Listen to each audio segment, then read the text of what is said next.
안녕하세요. 삶의 깊은 질문과 지혜를 나누는 시간입니다.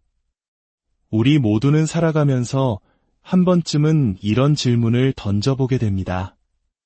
왜 선한 사람에게 끔찍한 고통이 닥치는가? 왜 세상에는 이토록 아픔과 슬픔이 가득한가? 만약 전지전능하고 선한 신이 존재한다면 왜 이 모든 것을 가만히 지켜보고만 있는가? 이것은 인류 역사상 가장 오래되고 가장 어려운 질문일 것입니다.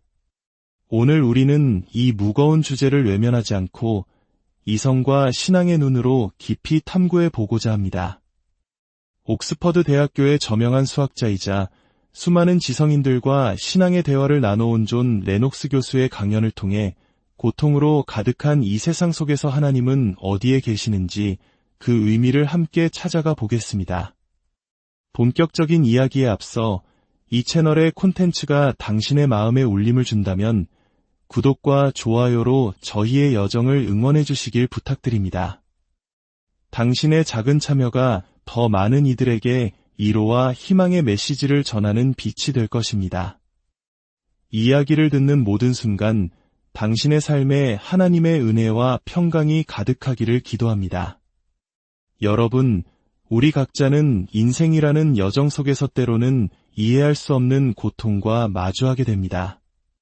어떤 이들은 11테러와 같은 인간의 잔혹함이 만들어낸 도덕적 악 때문에 고통받고 또 어떤 이들은 에볼라 바이러스나 지진 해일과 같은 자연적 악 앞에서 속수무책으로 무너집니다. 이 두 가지 악은 논리적으로는 구별되지만 탐욕스러운 인간이 숲을 파괴하여 기아를 낳는 것처럼 서로 얽혀있기도 합니다. 이 고통의 문제를 바라보는 시각 또한 두 가지로 나뉩니다. 하나는 종양학 교수처럼 암을 학문적으로 연구하는 지적인 관점입니다. 객관적이고 냉철한 분석이 필요하죠. 다른 하나는 암으로 시한부 선고를 받은 환자처럼 온몸과 마음으로 고통을 겪는 실존적인 관점입니다. 여기에는 깊은 공감과 정서적 보살핌이 절실합니다. 이 문제는 결코 제가 연구하는 수학 공식처럼 간단히 풀리는 것이 아닙니다. 인간 존재의 가장 깊은 곳을 건드리는 문제입니다. 우리는 아름다움과 사랑을 경험하며 경이로움을 느끼는 동시에 지구 반대편에서는 전쟁과 테러, 질병으로 수많은 사람들이 죽어가는 참혹한 현실을 목격합니다. 세상은 우리에게 이처럼 상반된 신호를 끊임없이 보냅니다. 이 혼란스러운 신호들 앞에서 우리는 각자의 세계관을 통해 나름의 답을 찾으려 노력합니다. 어떤 이들은 고대부터 이어져 온 유물론적 자연주의, 즉 궁극적 실제는 물질과 에너지뿐이라는 관점을 택합니다. 반면 소크라테스나 플라톤처럼 이 세계를 창조하고 유지하는 초월적 존재, 즉 하나님을 믿는 이들도 있습니다. 혹은 이 모든 것을 불확실하게 여기는 회의론자들도 있지요. 고통의 문제 앞에서 많은 이들은 무신론을 선택합니다. 그들은 말합니다. 우주는 본래 차갑고 비정한 곳이며 우리는 그저 현실을 받아들여야 한다고 말이죠. 저와 여러 차례 토론을 벌였던 리처드 도킨스 교수는 그의 책에서 이렇게 주장했습니다. 눈먼 물리적 힘과 유전적 복제가 전부인 우주에서 어떤 이는 다치고 어떤 이는 운이 좋을 뿐이다. 거기에는 어떤 이성이나 운율, 정의도 찾을 수 없다. 우리가 관찰하는 우주는 애초에 어떤 설계도, 목적도, 선도, 악도 없을 때 우리가 예상해야 할 바로 그 속성을 정확히 가지고 있다. 있는 것이라곤 눈먼, 비정한 무관심뿐이다. DNA는 알지도 못하고 신경 쓰지도 않는다. DNA는 그저 존재할 뿐이고 우리는 그 음악에 맞춰 춤을 출 뿐이다. 이것이 무신론이 내놓는 지적인 해결책입니다. 선과 악이라는 개념 자체가 없으므로 악의 문제는 지적으로는 사라집니다. 11테러범들도 스탈린이나 히틀러도 그저 자신의 DNA 음악에 맞춰 춤을 췄을 뿐이니 누구를 비난할 수 있겠습니까? 하지만 여러분, 여기에 깊은 모순이 있습니다. 선과 악이 없다고 주장하는 바로 그들이 성경 속 하나님을 향해서는 격렬한 도덕적 비난을 퍼붓는다는 사실입니다. 어떻게 선과 악의 기준이 없는데 도덕적 비난이 가능할까요? 저는 이것이 바로 우리 인간이 하나님의 형상대로 만들어진 도덕적 존재이기 때문이라고 믿습니다. 우리 내면 깊은 곳에는 선과 악을 분별하는 능력이 새겨져 있습니다. 그렇기에 아무리 논리적으로 선악의 존재를 부정하려 해도 우리의 양심은 끔찍한 악 앞에서 분노하고 슬퍼하는 것입니다. 더 중요한 사실은 무신론은 고통을 없애주지 못한다는 점입니다. 고통은 여전히 그 자리에 남아 있습니다. 오히려 모든 희망을 앗아감으로써 고통을 수만 배 더 가중시킬 수 있습니다. 무신론의 세계관에서는 죽음이 모든 것의 끝입니다.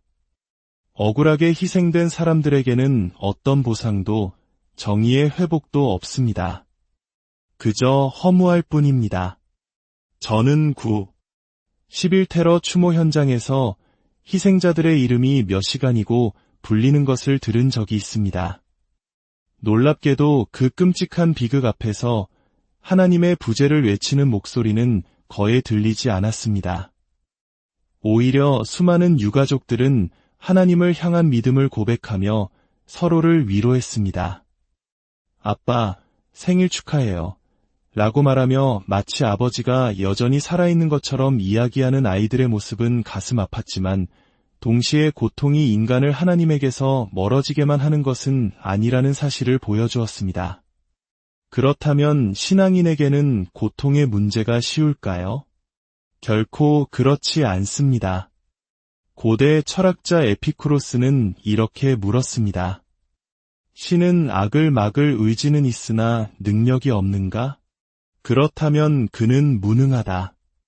능력은 있으나 의지가 없는가? 그렇다면 그는 악의적이다. 능력과 의지가 모두 있는가? 그렇다면 이 모든 악은 어디서 왔는가? 이 질문은 수천 년이 지난 지금도 모든 신앙인의 마음을 무겁게 짓누릅니다. 혹자는 이렇게 반문할지도 모릅니다. 애초에 하나님이 고통이 없는 세상을 만드실 수는 없었을까요? 물론입니다. 하나님은 그렇게 하실 수 있었습니다. 하지만 그런 세상에는 우리 인간이 존재하지 않았을 것입니다. 왜냐하면 고통이 없는 세상은 또한 사랑이 없는 세상이기 때문입니다. 진정한 사랑은 자유로운 선택을 전제로 합니다. 창조주께서 우리에게 주신 가장 귀한 선물인 자유이지 말입니다. 만약 제 아내가 저를 사랑하도록 프로그래밍된 로봇이라면 그 사랑 고백에 어떤 의미가 있겠습니까? 아무런 감동도 기쁨도 없을 것입니다. 하나님은 우리를 로봇으로 만들지 않으셨습니다. 우리에게 선을 선택할 자유와 함께 안타깝게도 악을 선택할 자유 또한 허락하셨습니다. 하나님은 위험을 감수하신 것입니다. 마치 우리가 자녀를 낳는 것과 같습니다. 아이가 자라서 나를 거부하고 아프게 할 수 있다는 위험을 알면서도 우리는 사랑의 관계가 주는 기쁨을 위해 그 위험을 기꺼이 감수합니다. 이 세상의 도덕적 악은 바로 그 자유의지가 오용된 비극적인 결과입니다.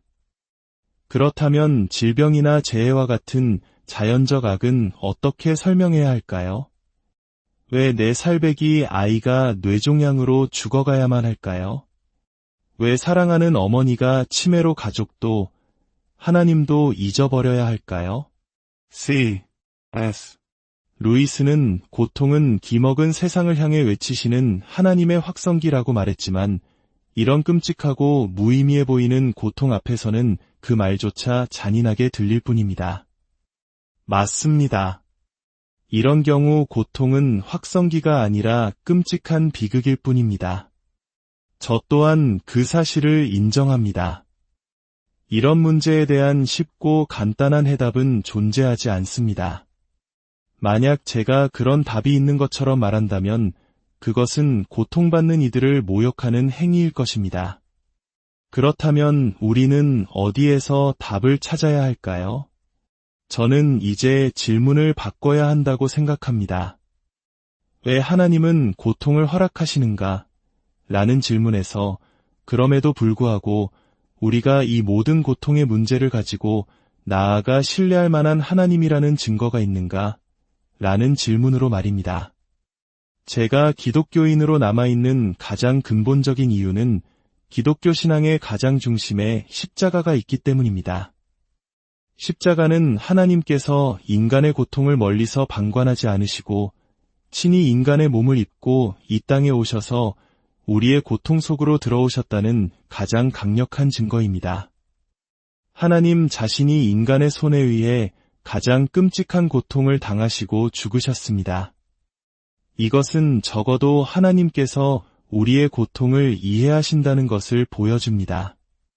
우리가 눈물 흘릴 때 이론적인 설명보다 함께 울어주는 한 사람이 더 큰 위로가 되는 것처럼 십자가에 달리신 예수님은 고통받는 모든 인류를 향한 하나님의 눈물이자 공감입니다.